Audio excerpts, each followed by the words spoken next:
is that got them to being a plus size individual. But people just judge them off of what they see and without even having a conversation with them. And then they treat them according to what they see versus treating them with the basic respect that you would treat any other human being. You know, it's almost the same way like you have people that will mistreat people who are homeless or poor or whatever, because they don't have that same status quo as you. You treat them as if they're beneath you or they're not worthy of your attention or your presence or your assistance or what have you.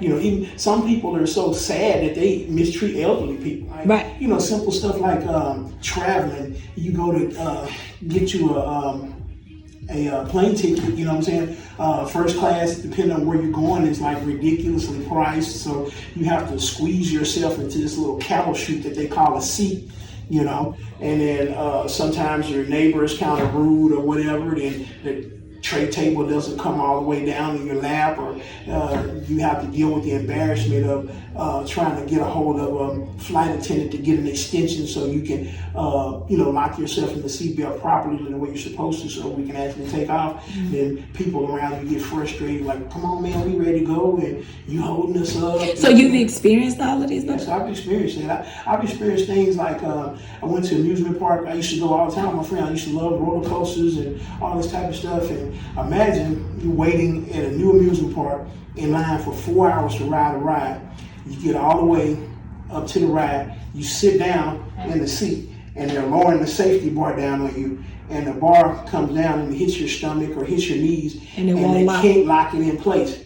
And the guy's like, dude, I'm sorry, I can't let you ride. It's a safety issue. And if you fall out, absolutely, it's a liability. And then you have to get out, and then you got all these people behind you that are pointing, laughing, and humiliation. You have to do that proverbial walk of shame, you know, and then it deters you from wanting to go and do these fun things that everybody else does, you know. And then friends, come on, man, let's go do this. And you're like, nah, man, y'all go ahead, I'm gonna do it. Because they don't understand what you've experienced. Exactly. Same thing, like, I love the water, I love water parks, same thing, you know.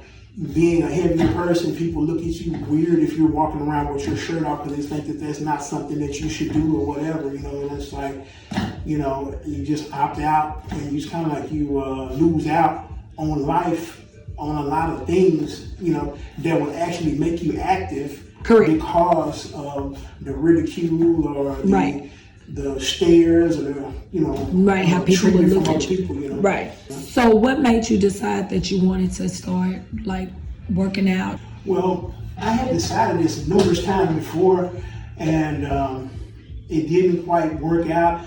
When they first started talking about the bariatric surgeries, and they got popular or whatever, I had, you know, researched it and tried to get off into that. And I actually went with Dr. Kim, and they had my assessments and everything done. And he told me he wanted me to get to a certain target weight. And so I dieted, I exercised, walked until I had blisters on my feet. I did everything I could to get down to that target weight, which at the time he wanted me to be 380.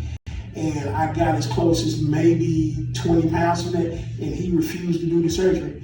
And I got angry and I got frustrated, and I was like pissed. I was like, dude, you charging me $11,000 for a surgery. I'm doing all this work. Why am I paying you $11,000? And I'm over here starving myself, killing myself, trying to get to this target weight, and you still won't do the surgery. It's like there's no benefit to me, because I had reached what I know now, what I now know as to be a plateau, and I just didn't know how to push past it, to get past it, because I was literally starving myself. I was taking the tuna pouches that were like 3 ounces. I would take 2 of those and put 2 teaspoons full of the salad dressing, Kraft in it, and I would eat that twice a day for 6 months. And I ate so much tuna to where it was just, I could smell it reeking at your pores when I would sweat, and it just made me sick to the stomach, and I just couldn't do that anymore. And like I said, I walked till I had blisters on my feet, and that, you know, being diabetic, that's a health issue. So it's like, I was damned if I do, I damned if I don't. And then,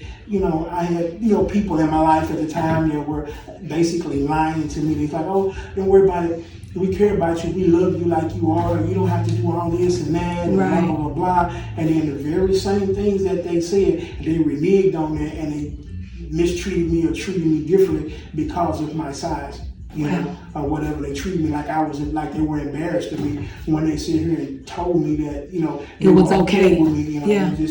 It did something to my spirit, you know. And then, like I said, with having diabetes and being overweight, it was just like, man, you know, you have to do something, because if you don't, you're not going to be here much longer. And sadly, prior to that, I always thought that I would never be the age that I am because of family history of a lot of people in my family that died from strokes or massive heart attacks or things of that nature. My mom and both of her brothers, they all died in their 50s. And so I feel like, you know, me being middle-aged, you know, in my mid-40s, it's like I'm on borrowed time. It's like I don't have much time left here. Right. And it's like if I don't do something, you know, I'm gonna meet the same fate as my mom and, you know, my uncles. So, you know, Yeah. I had to do something about it.